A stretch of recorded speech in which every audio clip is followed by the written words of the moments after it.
जय मसीह के दोस्तों, मेरे प्रियो, क्या आप जानते हैं कि परमेश्वर का वचन वो सामर्थ्य हथियार है जो एक व्यक्ति को परिवर्तन करने के लिए हालेलुया अग्रसर करता है।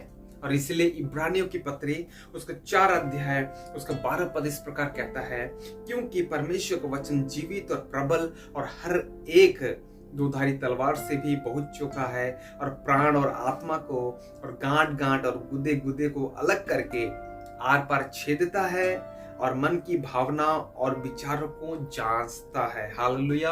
यहाँ पर लिखा हुआ है कि हमारे हमारे गांठ गांठ और गुदे गुदे को, प्राण और आत्मा को क्या करता है। जिस प्रकार तलवार घात करती है उसी प्रकार परमेश्वर का वचन घात करता है। इसका अर्थ यह है मेरे प्रियो कि हमारा जो कठोर हृदय है उसको केवल मात्र बदलने का एकमात्र यदि हथियार है तो वो है परमेश्वर का वचन।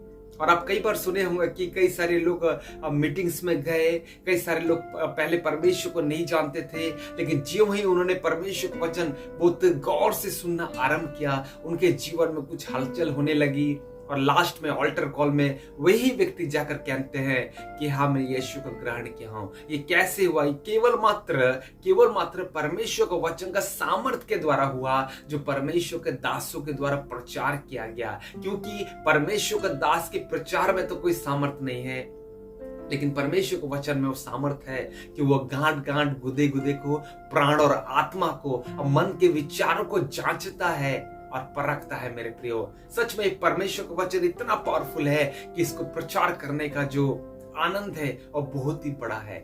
इसलिए मेरे प्रियो, हम कई बार अपनी गवाही को बढ़ा चढ़ा कर कहते हैं, ये बहुत अच्छी बात है, लेकिन याद रखिए परमेश्वर के वचन को लोगों के सम्मुख में हालेलुया प्रस्तुत करना ये और भी उत्तम मार्ग होगा। क्योंकि परमेश्वर का वचन ही वह मापदंड है तो हमारे जीवन को बदलने के लिए हमें दिया गया है। इसलिए परमेश्वर के वचन के ऊपर आप भरोसा करिए। इसमें बहुत सारी प्रतिज्ञाएं हैं, बहुत सारी प्रार्थना है। परमेश्वर का बहुत ही आनंद देने वाला ये हालेलुया परमेश्वर का वचन है। सो आप उसके वचन में आप आगे बढ़िए, आप अनुभव करेंगे कि आप अपने जीवन में बहुत ही आशीष को पाए हैं। सो परमेश्वर आपको इस वचन के द्वारा आशीष दे। आप सबको जय मसीह की। God bless you.